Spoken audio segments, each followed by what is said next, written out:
one of the things that you've been doing, and of course Jordan Peterson has been doing, bringing focus to the mysterious and the symbolic as a source of truth is really, really important, because there's been a sort of bifurcation that arose as a fact of the Enlightenment. That the Enlightenment was reason, and then on the other side, you had sort of romantic symbolism. And so the romantic symbolists went in the direction of pure authenticity, pure autonomy, the sort of romantic notion that, again, all meaning was to be held internally, and that you had to search in the inners of your heart to find reality, as opposed to Enlightenment, which said, okay, here's a set of facts, and then we're going to analyze those facts, and we're going to determine whether those facts are useful or true or not. What you're doing is something quite different, which is you're saying there's a set of established symbols, and these symbols predate you. They're not to be found in your heart. They're to be found outside there, and we need to explore that for deeper truths. And it is astonishing that doing some of the stuff that you do, which to sort of the layman seems abstruse, has met with this kind of sort of, I would say, success and enthusiasm. Yeah, it is surprising. I never would have been able to plan that talking about symbolism the way I do would lead to me being able to do this for a living. It's pretty astounding.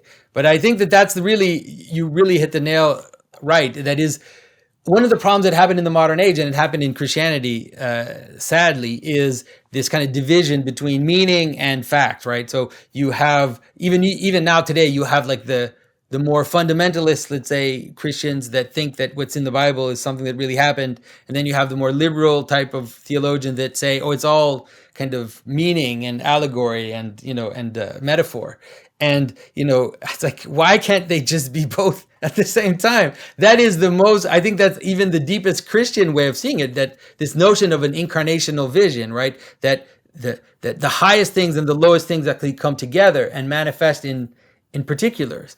And so for me, the fact that in the Bible, the things that are described there are all things that happen, it's just not a problem. They just happen to not be describing them in the way that maybe you expect them to be described. They're not describing them in a way that modern historians would recognize as a threshold of whatever historicity. But who cares? Like, I'm not interested in your modern definitions. They're describing events that happen in the best way possible in order to render their meaning in a universal manner that can go on through the ages, right? So how do you describe what happened in Genesis, in the creation of the world? How do you describe the origin of the world in a way that includes meaning and purpose and morality? It's Genesis 1. It doesn't describe the Big Bang. The Big Bang is a lower form of description because it doesn't tell you how to live.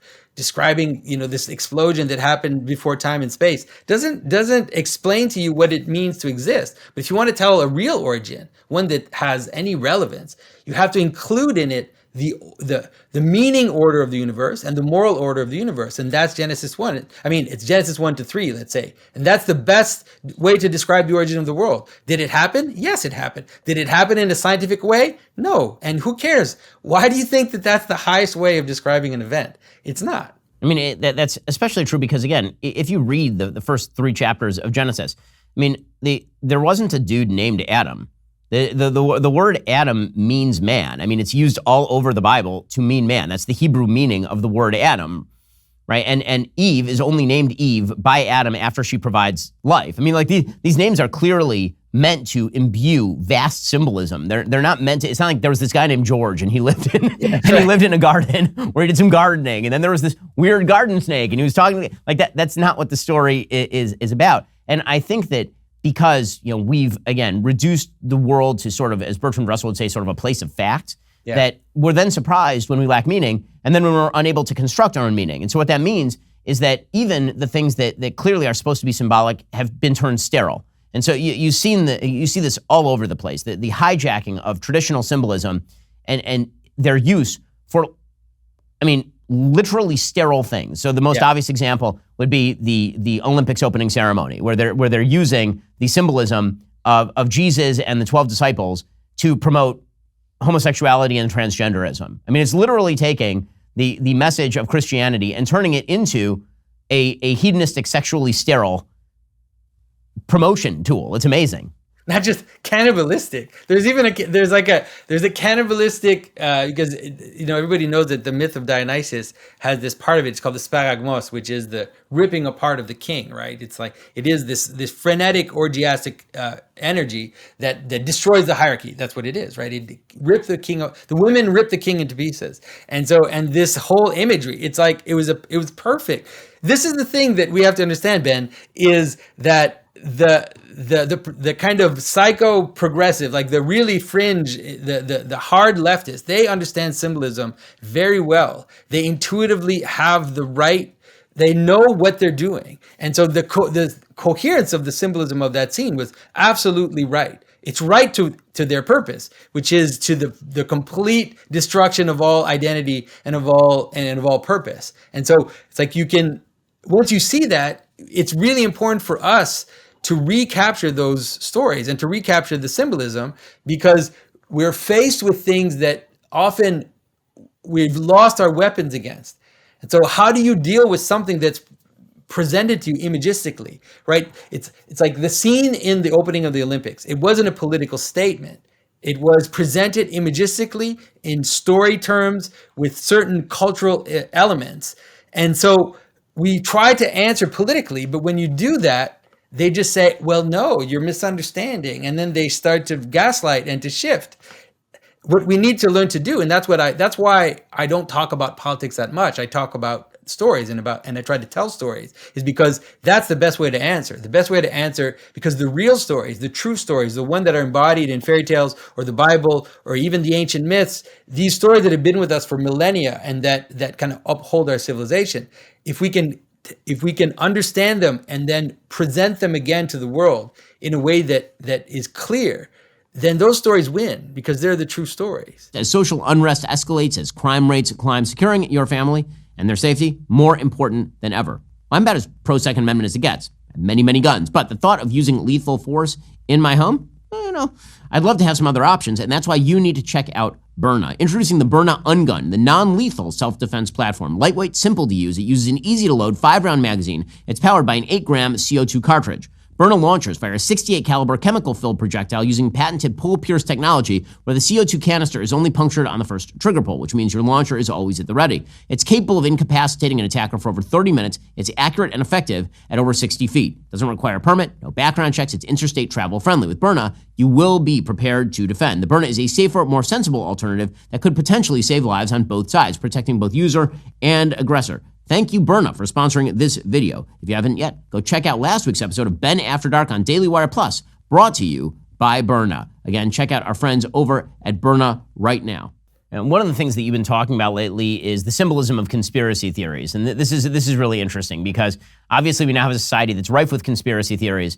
I was talking with someone the other day, and it's been a weird ride, because as somebody who really, really strongly does not believe in conspiracy theories, because I think it generally assumes a level of competence on the part of human beings that is nearly never present in human beings.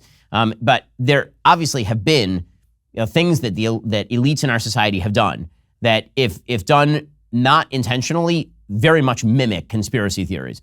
They very much look like top-down, contain and control attempts to really take control of the levers of society. Obviously, the most obvious example being COVID. And I think that has now expanded itself, so that we're now in a world where that has been used as a tool by people who legitimately are full-time conspiracy theorists to basically say, you can't trust your own eyes, trust me. Which is the dangerous, a really dangerous form of demagoguery, is to be wrong about 99 out of 100 conspiracies. You're right about one. And this is supposed to now legitimize the other 99 conspiracy theories that you hold. So if it turns out that the elites in the society were having sex parties in New York while locking down New York, then that also means the moon landing isn't real.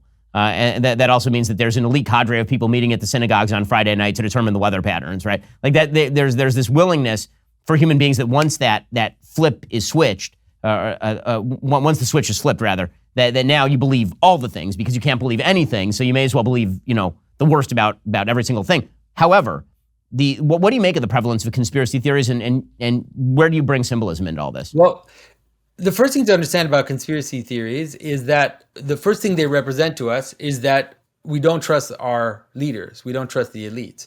That's the first thing. And so you can take the most extreme version and you can understand it. The idea of the lizard people, I actually kind of like that one, because it's quite coherent, right? That is, our leaders are lizard people. Our elites are lizard people. And you think, okay, that's just insane, right? No, I mean, obviously I don't believe that they're genetically lizard people that are the elites. But if you just pull back one step and you look at the image, what it's revealing to you is that the elites have another allegiance.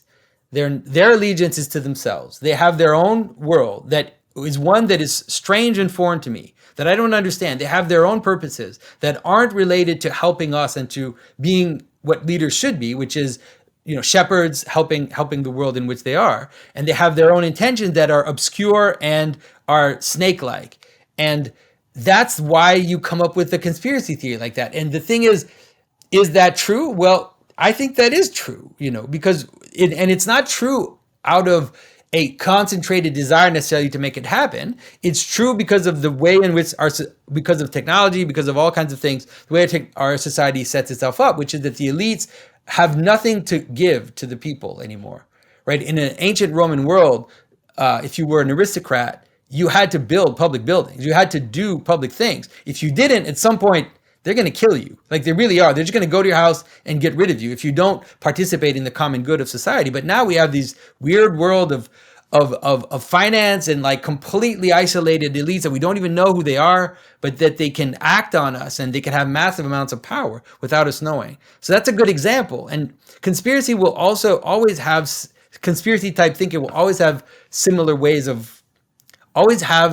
patterns. It has to do with the lizard people. And I mean, it can help you understand it too. And that is to some extent why Jews are often targeted, because it has to do with the lizard people question. It has to do with the idea that as soon as I notice that things don't go right, it's as if my leaders or the people deciding for us have other allegiances. Are you tired of the lies and the twist of the mainstream media talking points? Yeah, me too. Join me in my newest series, Fact, where I dismantle and bring truth to this tiring mainstream agenda.